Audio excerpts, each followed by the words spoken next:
Well, Ted, I think speaking of sports, what do we got going on today? Both wrestling and track and field athletes are All-Americans. I'll have my sports report coming up. Stay tuned.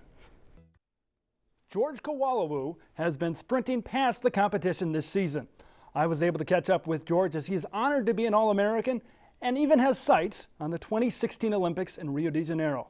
Off the track, George enjoys a nice well-done steak. Here's more. My goal since I came here to be an All-American sprinter, and for me to go to the national meet this weekend and compete how I did. I'm not happy with my reserves at the final, but I'm still blessed just to be there. I'm trying to see if I can run in an Olympics in 2 years for my country, Liberia.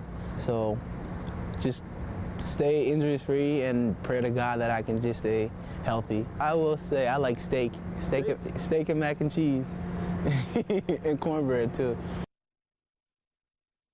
Usually upsets and March Madness are reserved for college hoops, but the NCHC was plenty mad this weekend. St. Cloud State entered Friday as the #1 seed in the conference, and the first game on Friday was a doozy to say the least. Both teams were on the seesaw as Miami, Ohio and SCSU traded goals, including a miraculous buzzer beater by senior Kevin Gravel in the final seconds of regulation on Friday. In the end, though, the Redhawks broke through in overtime and took Game 1 of a best-of-3 series. Saturday was a must-win for St. Cloud State, and once again, it was a heck of a hockey game.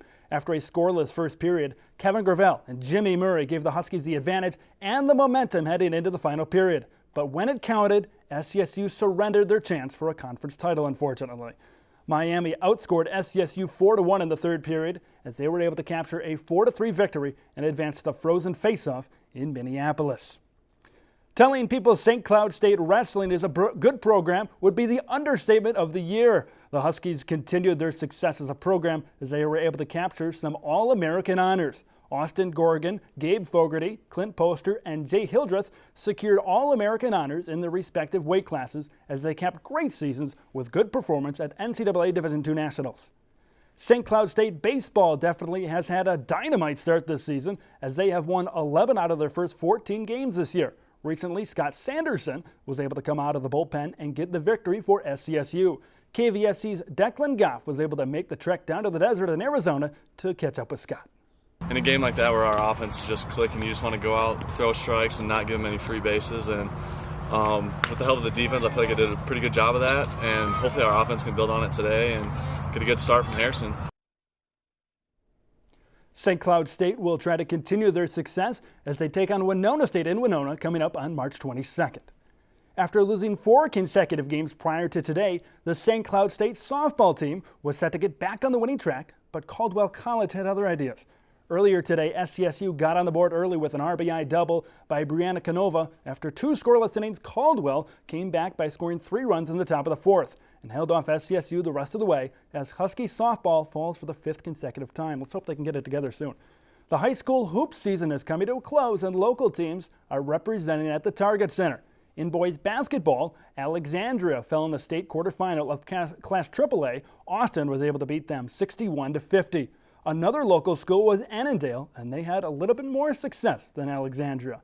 Annandale was able to advance all the way to the Class AA state final, but they eventually fell in the state final to ESCO. In girls basketball, Monticello and Fergus Falls will play in the Class AAA state tournament as they look to take home some hardware. And there was a big controversy this weekend. Hopkins was able to make a last-second shot in triple overtime, but in the end, they held the ball for it seemed like the whole overtime, in both of the overtimes, and there was controversy. Should there be a shot clock? Shouldn't there? And it was all the talk of the town here last week. So. I did see that shot, but I did not know there was a controversy. It was miraculous, wasn't it? Yes. Holy cow. It is March Madness, after all. I guess so. Thank you so much, Ted.